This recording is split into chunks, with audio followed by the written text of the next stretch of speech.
what is going on with the Treasury pick? We have three men who I've been told the president thinks are of high caliber: Scott Bessent, Marc Rowan, Kevin Warsh, in Palm Beach yesterday, having these conversations with the president. You know how he operates. Why is this pick taking so long if he ran an economic agenda campaign? So I think you just answered a little bit. He ran an economic agenda campaign. This is in his opinion, this is one of the most important, if not the most important pick he is going to make. So getting it right is important. I'll also remind you something. We'll go back to 8 years ago. The economic picks were made the week after Thanksgiving. I was hired the week after Thanksgiving. Mnuchin was put into his job the week after Thanksgiving. So the transition team is a couple weeks and probably a month ahead on most of the picks. So, we've all got this anxiety because, look, this is a second-term president, so he knows how to get stuff done quickly. But if you think of what happened 8 years ago, those picks were made in the last week of November, first week of December, and we were all ready to go in our chairs, in place, by 12 noon, January 20th. So there's plenty of time to get it right. And I think the president knows, the president-elect knows, getting the right person is more important right now than getting the pick done today or tomorrow. Do you think it's a name that I have not reported on?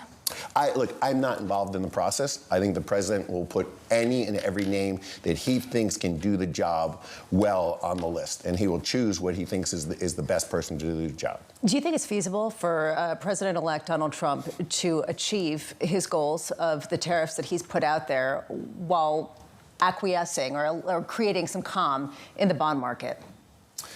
Look, we will see what actually happens in policy. As I always remind people, what you say to get elected and what you do in actual policy are two different things.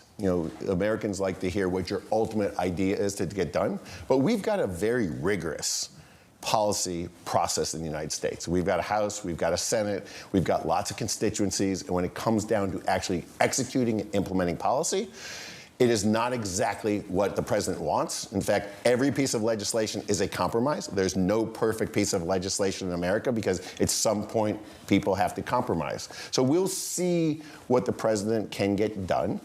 I think we're all confident there'll be something on taxes. We're 100% confident there'll be something on immigration, and there'll be something on tariffs. But again, each of these will be a compromise. No one is going to get 100% of what they want. I guess the reason why people are so interested in the Treasury pick is because people want to understand what that compromise might look like, and the individual might give some insight into that.